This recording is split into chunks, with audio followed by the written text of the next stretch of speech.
चालू करो। यस, वीर coaching classes में आपका स्वागत है। आज हम राजस्थान के अफवाह तंत्र के ऊपर जो कि नदियां हैं उस पर हम चर्चा करेंगे। कल हमने देखा था चंबल नदी की ओर कि चंबल नदी जो बंगाल की खाड़ी की ओर जाती है, उस नदी को लेकर के हमने पूरा डिटेल्स आपके सामने पेश किया था। आज हम देखते हैं बनास नदी।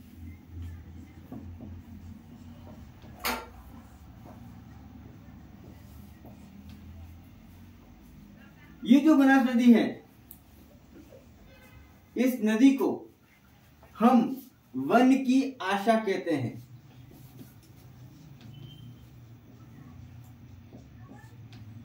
इसी नदी को हम राजस्थान की यमुना भी कहते हैं। इसी नदी को राजस्थान की सबसे बड़ी प्रवाहित होने वाली नदी भी कहते हैं। इस नदी को हम वन की आशा कहते हैं। इस नदी को हम राजस्थान की यमुना कहते हैं। इस नदी को हम राजस्थान की सबसे बड़ी प्रवाहित होने वाली नदी भी कहते हैं। ये जो 3 यूनिट हैं, ये जो 3 पॉइंट हैं, मैं आपको इस नदी के उद्गम से लेकर जैसे जैसे आगे बढ़ूंगा मैं आपको बताऊंगा कि इसको वन की आशा क्यों कहा गया, इसे राजस्थान की यमुना क्यों कहा गया और राजस्थान की सबसे बड़ी प्रवाहित होने वाली नदी क्यों कहा गया। तो हम नक्शे के आधार पर देखें। यह हमारा राजस्थान है। राजस्थान के राजसमंद जिले में खमनोर की पहाड़ियां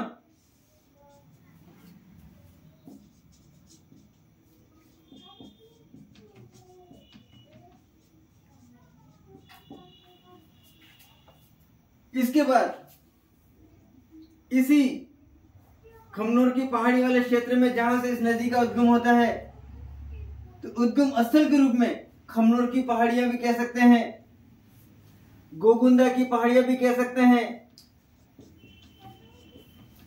भैरव का मठ भी कहते हैं।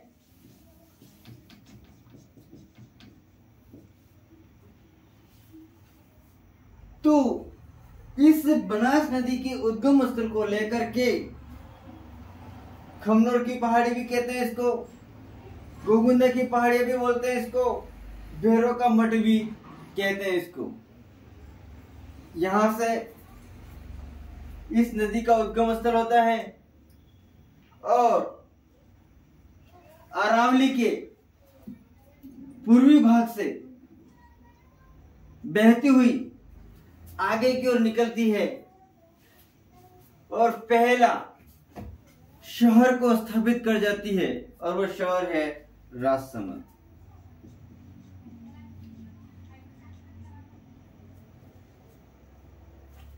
खमनोर की पहाड़ियां इसलिए कहा गया है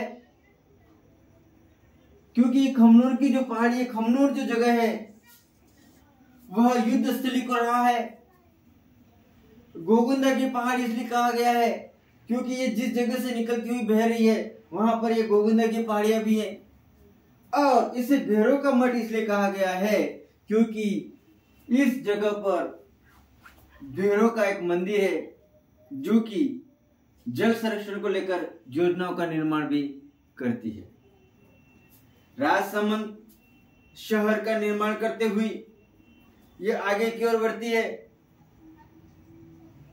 और आगे की ओर बढ़ती हुई नाथद्वारा, राजसमंद, रेल मंगरा से होती हुई चित्तौड़ और चित्तौड़ से भीलवाड़ा के बिगोद तक पहुंचती है।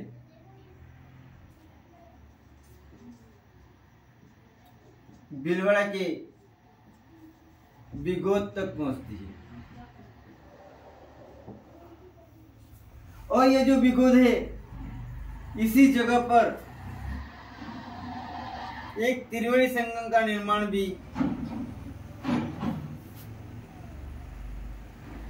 होता है।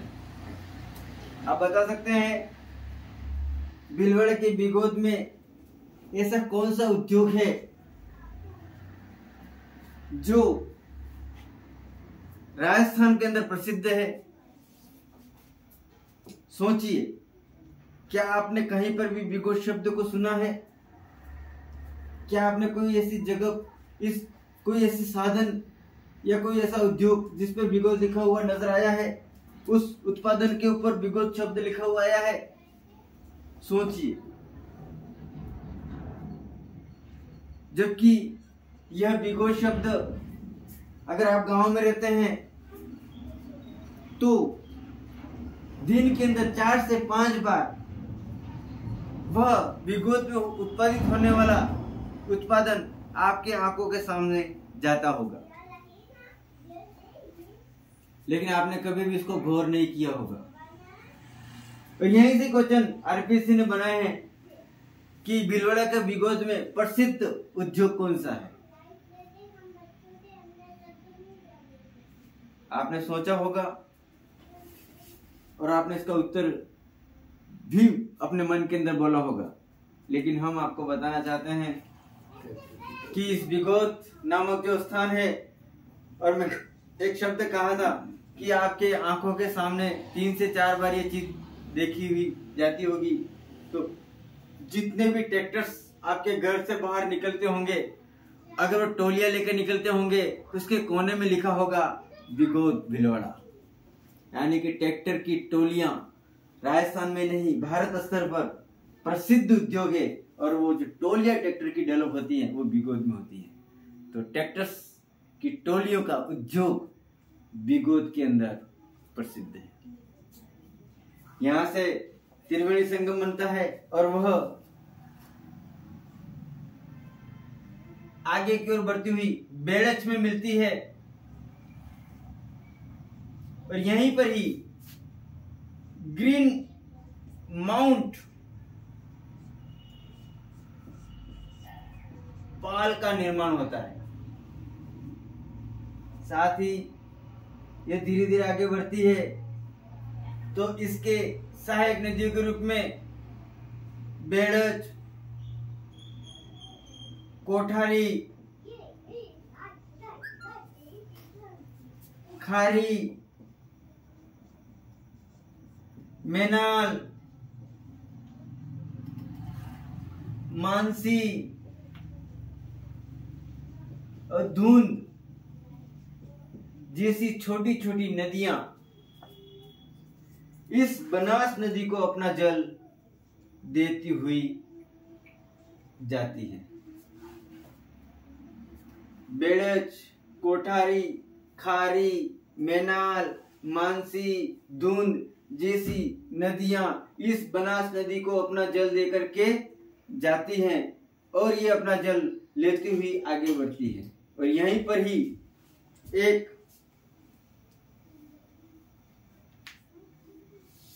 जो वन की आशा को लेकर के प्रश्न बनता है, इसे जो वन की आशा कहा गया है उसको मैं थोड़ा एक्सप्लेन करूंगा। आपने कल देखा था चंबल नदी जो राजस्थान की सीमा को बनाती हुई रामेश्वरम तक पहुंचती है, और रामेश्वर से वह यूपी की ओर बढ़ जाती है। और यहाँ पर आप बनास नदी का भी अगर आप नक्शे को देखें, इस तरह से चढ़ती हुई ये आगे की ओर बढ़ती हुई अजमेर के पास पहुंचती है। तो इस सवाई माधोपुर, यहां से कोटा, और उस यहां पर अजमेर, और इसके बीच का ये जो जगह है, ये वाला भाग, ये वाला जो भाग है, इस भाग के अंदर जितने भी जीव और जंतु, जितने भी पेड़ और पौधे हैं, उनको जल सिर्फ बनास नदी देती है। अगर ये बनास नदी नहीं होती तो चंबल के बाद का अरावली पर्वत श्रृंखला के बीच वाले भाग का जितने भी पेड़ पौधे जीव और जंतु थे इनको जल नहीं मिलता। तो ये जो नदी है वह वनों को, पशुओं को पीने का जल देती है, जिसकी वजह से चाहे स्थिति अच्छी हो चाहे विकट हो, इस चंबल नदी के बाद अरावली के बीच वाले भाग में जितने भी पेड़ पौधे हैं, जितने भी जीव जंतु हैं, उनकी आशा हमेशा इस नदी पर बनी रहती है।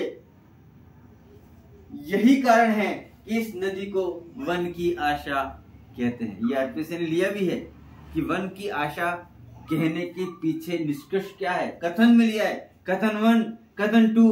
तो ध्यान रखिएगा कि चंबल नदी और अरावली के बीच की दूरी ज्यादा होने के कारण बीच में पेड़ पौधे जो बने हुए हैं उनको पानी की आशा इस बनास नदी के द्वारा ही बनी है, और यही कारण है इसे हम वन की आशा कहते हैं। यह नदी जैसे जैसे आगे की ओर बढ़ती है, अजमेर के पास यह वलय आकार में, सर्फिला आकार में अपना रूप धारण करती है, जिसकी वजह से नदियों की जो श्रेणियां हैं उन श्रेणियों में वलित श्रेणी जो है वो पूरे विश्व में मात्र हमारे इस बनास नदी के ऊपर बनी हुई है। और ये जो वलित है उसका कारण है कि ये नदी अपना जल नीचे की ओर लाती है।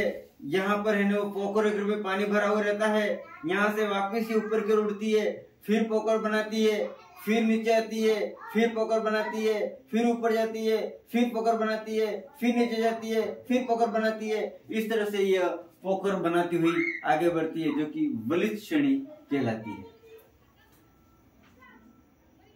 आप लोगों ने ज्योग्राफी में पढ़ा भी होगा शायद, तो भूल गए होगा तो मैं रिवाइज करवाता हूं। ये विश्व की मात्र एक नदी ऐसी जो वलित श्रेणी को डेवलप करती है।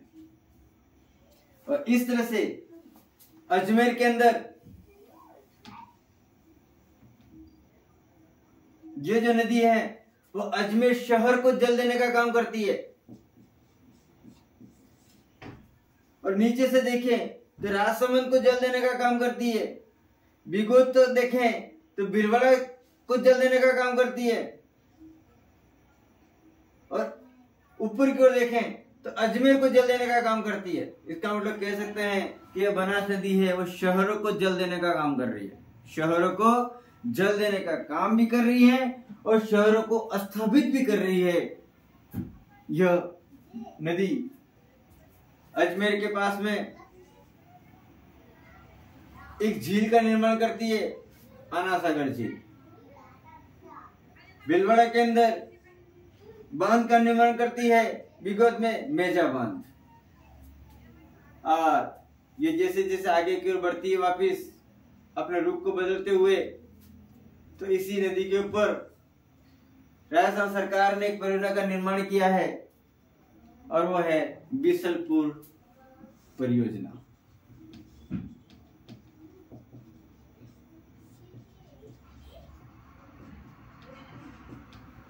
और इस योजना का उद्देश्य अजमेर शहर को जल देना है।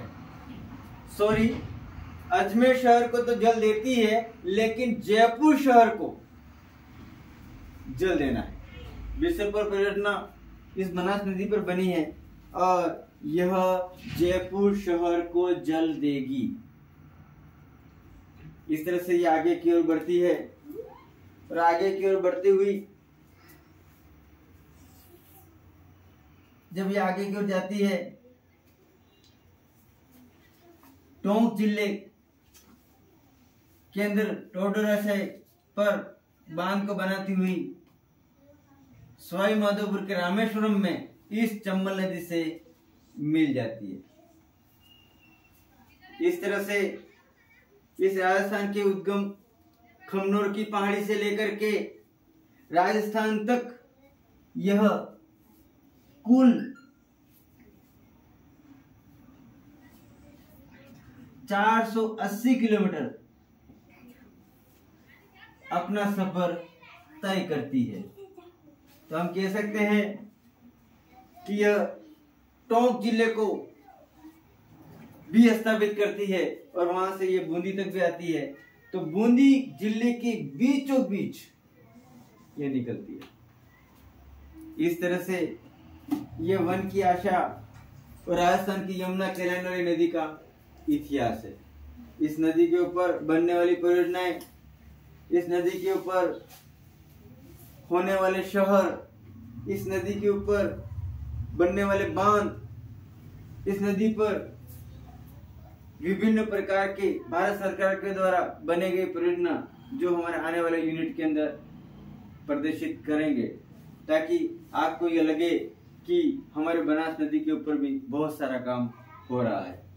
इस तरह से बंगाल की खाड़ी की ओर जाने वाली नदियां, बनास जो कि हमारे राजस्थान की सबसे बड़ी नित्य प्रवाह के आधार पर चलने वाली नदी, लंबाई के आधार पर सबसे बड़ी नदी का उद्गम, और रामेश्वरम में चंबल नदी के साथ मिलना, और ये चंबल नदी अपने इस बनास नदी का जल लेते हुए यूपी के यमुना में मिलती है, और ये जो यमुना है वह आगे बढ़ती हुई बंगाल की खाड़ी तक पहुंचती है। तो यह बंगाल की खाड़ी की ओर जाने वाली में सबसे महत्वपूर्ण दूसरे नंबर की जो नदी है बनास नदी, उसके बारे में आपने देखा है। मैं आशा करता हूं कि आपने इसको अच्छी तरह से मनोयोग करते हुए आपने इसको सुना है, समझा है, और इसे बार बार देखिए ताकि आपको पता लगे कि यह किस तरह से आगे बढ़ती है और क्या क्या कार्य हो रहा है। तो यह हमारी महत्वपूर्ण दूसरी नदी आपके सामने नक्शे के आधार पर बताया है, और मैं आशा करता हूं कि आपको बहुत अच्छी तरह से समझ में आया होगा। धन्यवाद।